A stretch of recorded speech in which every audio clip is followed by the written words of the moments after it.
નજર કરીએ મહત્વના સમાચારો પર। સુરતથી મહત્વના સમાચાર સામે આવી રહ્યા છે। તો સુરતમાં ગૃહમંત્રી હર્ષ સંઘવીએ તિરંગાનું વિતરણ કર્યું। હર ઘર તિરંગાને લઈ તિરંગા વિતરણ કરવામાં આવ્યું। તો રાહુલ ગાંધીની ન્યાય યાત્રાને લઈ હર્ષ સંઘવીનું નિવેદન સામે આવ્યું છે। ન્યાય યાત્રાનો જવાબ પીડિત પરિવાર દ્વારા આપવામાં આવ્યો છે તેવું નિવેદન આપ્યું છે। અનેક લોકોએ પોતાના જીવ ગુમાવ્યા છે। ત્યારે હર્ષ સંઘવીએ તિરંગાનું વિતરણ કર્યું। એના પર કોઈ રાજનીતિ હોઈ જ ના શકે તેવું પીડિત પરિવારોને લઈને નિવેદન આપ્યું છે। આના પર હું રાજનીતિ કરવા નથી માંગતો તેવું હર્ષ સંઘવીએ નિવેદન આપ્યું છે। લોકોના દુઃખને રાજનૈતિક મુદ્દો બનાવવો ખૂબ જ દુઃખદ હોવાનું નિવેદન આપ્યું છે। રાહુલ ગાંધીની ન્યાય યાત્રાને લઈને હર્ષ સંઘવીનું આ નિવેદન સામે આવ્યું છે। ન્યાય યાત્રાનો જવાબ પીડિત પરિવાર દ્વારા આપવામાં આવ્યો છે તેવું હર્ષ સંઘવીએ જણાવ્યું છે। સુરતમાં ગૃહમંત્રી હર્ષ સંઘવીએ તિરંગા વિતરણ કર્યું। કન્યાકુમારી સુધી ગામોની ગલીઓથી લઈને શહેરોના મોટા મોટા રસ્તાઓ સુધી, ગામોના ખેતરોથી લઈને ગુજરાતની મોટી મોટી ઇન્ડસ્ટ્રીઓ સુધી, શાળાઓથી લઈને કોલેજો સુધી ગુજરાતના પ્રત્યેક વર્ગના નાગરિકો, પ્રત્યેક ઉંમરના લોકો હર ઘર તિરંગા આ અભિયાનમાં જોડાયા છે। તે બદલ હું રાજ્યના સૌ નાગરિકોનો ખૂબ ખૂબ આભાર માનું છું। આઝાદીના અમૃત મહોત્સવ નિમિત્તે છેલ્લા 2 વર્ષથી પ્રધાનમંત્રી શ્રી નરેન્દ્રભાઈ મોદીજીના આહવાન પર જે પ્રકારે હર ઘર તિરંગાના કાર્યક્રમમાં લોકોનો સહયોગ મળી રહ્યો છે, લોકોમાં દેશભક્તિની જે લાગણી છે એ પ્રગટ કરવા માટેનો એક ખૂબ મોટો અભિયાન એ ગુજરાતમાં 8 થી 15મી ઓગસ્ટ સુધી ચાલનાર છે। આજે ગુજરાતની મોટા ભાગની શાળાઓમાં બાળકો દ્વારા ચિત્રકામ અને રંગોલી સ્પર્ધામાં મોટી સંખ્યામાં ભાગ લેવામાં આવ્યો। ખૂબ મોટી સંખ્યામાં ગામોમાં। સુરતમાં આદિવાસી દિવસની ઉજવણીના આકાશી દ્રશ્યો સામે આવ્યા છે। સુરતથી આ સમાચાર। માંગરોળના વાંકલ ખાતે આદિવાસી દિવસની ઉજવણી કરવામાં આવી હતી। વાંકલ ખાતે 40,000થી વધુ આદિવાસી લોકો રેલીમાં જોડાયા હતા। પરંપરાગત વાદ્યો સાથે મોટી સંખ્યામાં લોકો જોડાયા હતા। ત્યારે આદિવાસી દિવસની ઉજવણીના આકાશી દ્રશ્યો સામે આવ્યા છે। આદિવાસી રેલીને લઈ પોલીસ દ્વારા ચુસ્ત પોલીસ બંદોબસ્ત ગોઠવવામાં આવ્યો। મોટી સંખ્યામાં લોકો ઉમટતા વાંકલ જંખવાવ માર્ગ બંધ કરવો પડ્યો હતો। ત્યારે વાંકલ ખાતે 40,000થી વધુ આદિવાસી લોકો રેલીમાં જોડાયા હતા, જેના આકાશી દ્રશ્યો સામે આવ્યા છે, જે આપ ટીવી સ્ક્રીન પર નિહાળી રહ્યા છો। પરંપરાગત વાદ્યો સાથે મોટી સંખ્યામાં લોકો આ રેલીમાં જોડાયા હતા। ત્યારે આદિવાસી દિવસની ઉજવણીના આકાશી દ્રશ્યો સામે આવ્યા છે। આદિવાસી રેલીને લઈ પોલીસ દ્વારા ચુસ્ત બંદોબસ્ત ગોઠવવામાં આવ્યો હતો।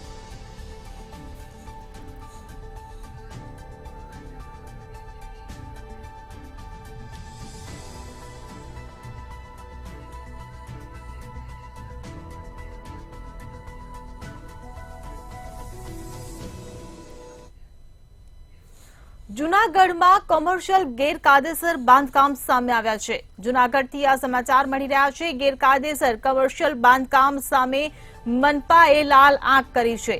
મહાનગરપાલિકા દ્વારા ગેરકાયદેસર બાંધકામને સીલ કરવામાં આવ્યું છે। ઝાંઝરડા રોડ ઉપર ગેરકાયદે બાંધકામ થઈ રહ્યું હતું, જ્યાં મનપાએ લાલ આંખ કરી છે। અરજદાર દ્વારા અરજી કરતા મનપા દ્વારા કાર્યવાહી કરવામાં આવી છે। તો નીતિ નિયમ વિરુદ્ધમાં ગેરકાયદેસર બાંધકામ કરવામાં આવી રહ્યું હતું, ત્યારે મનપા દ્વારા સીલ મારી દેવામાં આવ્યું છે। જૂનાગઢ ગેરકાયદેસર કોમર્શિયલ બાંધકામ સામે મનપાએ આકરું વલણ દાખ્યું છે। મહાનગરપાલિકા દ્વારા ગેરકાયદેસર બાંધકામને મનપા દ્વારા સીલ મારી દેવામાં આવ્યું છે। ઝાંઝરડા રોડ ઉપર આ ગેરકાયદેસર બાંધકામ થઈ રહ્યું હતું, ત્યારે અરજદાર દ્વારા અરજી કરતા મનપા દ્વારા આ મોટી કાર્યવાહી કરવામાં આવી છે. નીતિ નિયમ વિરુદ્ધમાં ગેરકાયદેસર બાંધકામ કરાઈ રહ્યું હતું. આજે ઝાંઝરા રોડ વિસ્તારમાં છેલ્લા 6-1 માસથી આ ગેરકાયદેસર કોમર્શિયલ બાંધકામ ચાલુ હતું. તે અનુસંધાને અમે ઘણી બધી અરજીઓ આપેલી હતી જુનાગઢ મહાનગરપાલિકામાં. તો ત્યાંના જે વોર્ડ એન્જિનિયર છે ગૌતમ બામરોલિયા, તેના દ્વારા આ ગેરકાયદેસર બાંધકામ છાવરવામાં આવતું હતું. તો આ સંપૂર્ણ બાંધકામ પૂરું થઈ ગયું. એટલે કાલે અમે કમિશનર સાહેબને રજૂઆત કરવા ગયા કે સાહેબ આ ગેરકાયદેસર બાંધકામ છે જે પૂરું થઈ ગયું છે, તો આમાં કોઈ પણ પ્રકારની કાર્યવાહી 262 ડિમોલેશનની નોટિસ આપી દીધી, તો પણ કોઈ પણ પ્રકારની કાર્યવાહી કરવામાં આવતી નથી. તો આ બાંધકામને ભાવનગરમાં એક યુવક પર હુમલો થયો હોવાની ઘટના સામે આવી છે. ભાવનગરથી આ સમાચાર મળી રહ્યા છે. વધુ એક યુવક પર હુમલો કરવામાં આવ્યો છે. તો ગુનામાં સાક્ષી બનેલ યુવકને ઢોર માર માર્યો. સિંધુનગર વિસ્તારમાં યુવકને લઈ જઈને ઢોર માર મારવામાં આવ્યો. નિલેશ પરમાર નામના યુવકને ઢોર માર મારવામાં આવ્યો. ત્યારે સુરેશ ખાત્યા નામના યુવક દ્વારા આ યુવકને ઢોર માર મારવામાં આવ્યો છે. ત્યારે યુવકને સારવાર માટે હોસ્પિટલ ખાતે ખસેડવામાં આવ્યો હતો.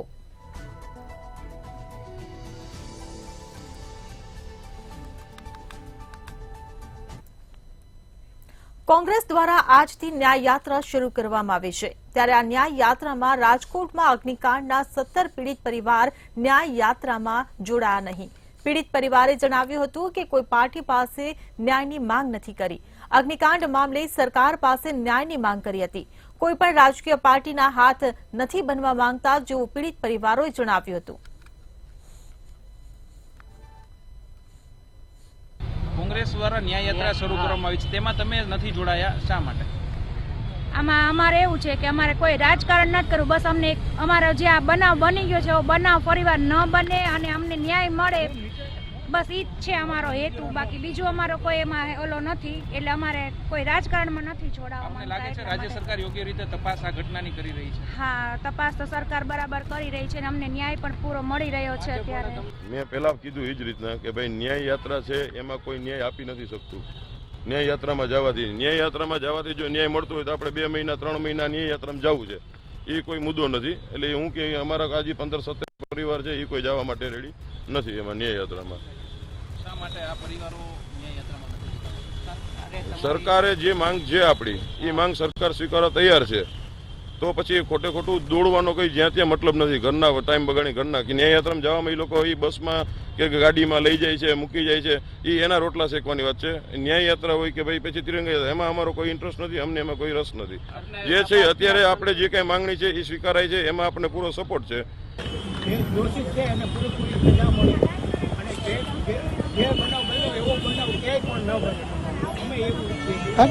અમારા પરિવારમાંથી જે ગયા છે એ તો અમને પાછા નથી મળવાના. અમારી જે રોજીરોટી હતી એ અમારી તો અત્યારે છીનવાઈ ગઈ, એવું જ છે. તમને શું આશ્વાસન આપ્યું? આશ્વાસન આપ્યું કે અમે તમારે અત્યારે જે તમારી જે પાછલી જિંદગી છે ને એ તમારી પેન્શન રૂપે નીકળે ને એ રીતે અમે કાંઈ કહીએ છીએ. જો સક્સેસ થઈ જાય તો બધું. જામનગરના સિક્કા દિગ્વિજય ગ્રામ પંચાયતના સરપંચના જ ઘરે વીજ ચોરીનો પર્દાફાશ થયો છે. ત્યારે વીજ ચોરીનો પર્દાફાશ થતા ખળભળાટ મચી ગયો છે. ચેકિંગમાં ગયેલી ટુકડીને સરપંચ અને પૂર્વ સરપંચ પતિ પત્નીએ ધાક ધમકી આપી હતી, તેમજ ફરજમાં રૂકાવટ કર્યાની ફરિયાદ સિક્કા પોલીસ મથકમાં નોંધાવાઈ છે. ત્યારે વીજ ચોરીનો પર્દાફાશ થતા 2,18,000ની વીજ ચોરીનું બિલ અપાયું હતું. જામનગર જિલ્લાના સિક્કા પોલીસ સ્ટેશન વિસ્તારમાં દિગ્વિજય ગ્રામ પંચાયતના કારાભુગા ગામમાં રહેતા સરપંચ શ્રી રેખાબેન જગદીશભાઈ અને જગદીશભાઈ ચૌહાણ નાઓએ પોતાના ઘરે ડીમ લાઇટ બાબતેની ફરિયાદ જીઈબી વિભાગમાં કરતા જીઈબી વિભાગમાં થોડો લેટ પડતા બીજી વાર ફોન કરી અને ત્યાં તસલીમભાઈ કરીને ફોન રિસીવ કરનારને ગાળાગાળી કરે. ત્યારબાદ કર્મચારીઓ દ્વારા રિપેરિંગ માટે કારાભુગા ગામમાં જતા તે ગામની અંદર સરપંચ અને તેના પરિવાર દ્વારા ડાયરેક્ટ કરેલાની હકીકત જણાતા તે વિડીયોગ્રાફી કરવા કર્મચારીઓ જતા એ વિડીયોગ્રાફી કરતા સરકારી કામમાં રૂકાવટ કરેલ હોય, જે અન્વયે જીઈબીના કર્મચારીઓ દ્વારા સિક્કા પોલીસ સ્ટેશનની અંદર આવી અને ફરિયાદ દાખલ કરાવેલ છે. એની ફરિયાદ લખી લે અને હાલમાં પીએસઆઈ સિક્કા દ્વારા તપાસ ચાલુ છે. આવતીકાલે રાજકોટના બહુમાળી ભવન ચોક ખાતેથી તિરંગા યાત્રાનો પ્રારંભ થશે. તિરંગા યાત્રાને લઈ ભાજપ પ્રદેશ ઉપાધ્યક્ષ ડોક્ટર ભરત બોગરાએ પ્રેસ કોન્ફરન્સ કરી હતી. ભારતીય જનતા પાર્ટીના રાષ્ટ્રીય અધ્યક્ષ અને આરોગ્ય મંત્રી જેપી નડ્ડા, મુખ્યમંત્રી ભૂપેન્દ્ર પટેલ, કેન્દ્રીય મંત્રી અને ગુજરાત પ્રદેશ ભાજપ અધ્યક્ષ સી.આર. પાટીલ, ગૃહમંત્રી હર્ષ સંઘવી, કૃષિ મંત્રી રાઘવજી પટેલ સહિતના હાજર રહેશે.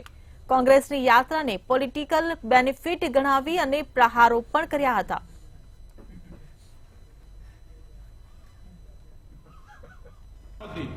અમે સત્તામાં પણ નહોતા ત્યારનો અમારો એજન્ડા છે. અમે 1990માં એમ કહેતા હતા કે એક દેશ દો વિધાન નહીં ચલેગા. એ અમે કાશ્મીરની વાત આવતી હોય ત્યારે પણ અખંડ ભારતની વાત પણ કરતા હતા. એટલે મારો જે કહેવાનો મતલબ એ છે કે કોઈ યાત્રા જે કરતા હશે એની સાથે અમારી કોઈ નિસ્બત નથી. અમે તો અમારા રાષ્ટ્ર ભાવનાને સાથે જોડાયેલા કામને 15મી ઓગસ્ટના અનુસંધાને અમારો રૂટીન કાર્યક્રમ છે એ જ કાર્યક્રમ કરી રહ્યા છીએ. જ્યારે કોંગ્રેસ અને બાકીના લોકો એ પોલિટિકલ બેનિફિટ લેવા માટેની યાત્રાઓ કરતા હોય છે એમને મુબારક. રાજકોટમાં મેફેડ્રોન ડ્રગ્સના જથ્થા સાથે 2 લોકો ઝડપાયા છે. અમદાવાદથી રાજકોટ જતી વખતે 2 શખ્સો ઝડપાયા હતા. શખ્સો કારમાં ડ્રગ્સની હેરાફેરી કરતા હોવાનું સામે આવ્યું છે.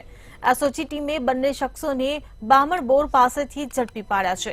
આ સાથે 1.83 લાખનો ડ્રગ્સ સાથે કાર પણ જપ્ત કરવામાં આવી છે. આરોપીઓ કેટલાક સમયથી ડ્રગ્સ લાવતા અને કોને સપ્લાય કરતા તે અંગે પોલીસે કાર્યવાહી હાથ ધરી છે.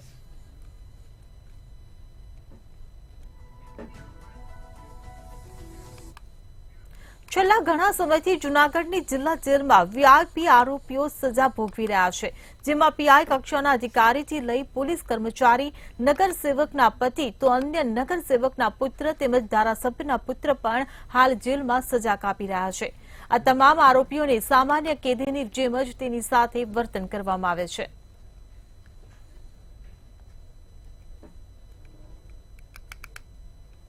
આજની તારીખમાં જુનાગઢ જિલ્લા જેલમાં 521 કેદી છે અને બહાર કોઈ ગુનો થઈ જાય અને પછી જેલમાં પ્રવેશ કોઈ પણ કેદી કરે પછી હાઈ પ્રોફાઇલ જેવું તો કશું રહેતું જ નથી. બધા સામાન્ય કેદીઓ જ હોય છે.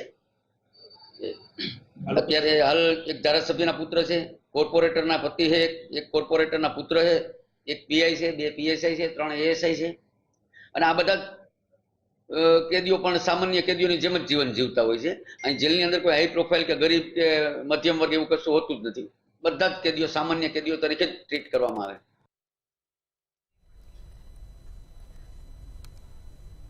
સુરતમાં એસઓજી પોલીસે ₹35 લાખના એમડી ડ્રગ્સ કાંડમાં વધુ એક વોન્ટેડ આરોપીને ઝડપી પાડ્યો છે. પોલીસે વોન્ટેડ આરોપી રેહાનની ધરપકડ કરી હતી, જેની તપાસમાં જાણવા મળ્યું છે કે આરોપી ભાજપના લઘુમતી મોરચાના ઉપપ્રમુખનો પુત્ર છે, જે શહેરમાં ડ્રગ્સનું છૂટક વેચાણ કરી પેડલર તરીકે કામ કરતો હતો અને સમગ્ર શહેરમાં ડ્રગ્સનું નેટવર્ક ચલાવતો હતો. હાલ પકડાયેલા આરોપી 4 દિવસના રિમાન્ડ પર છે.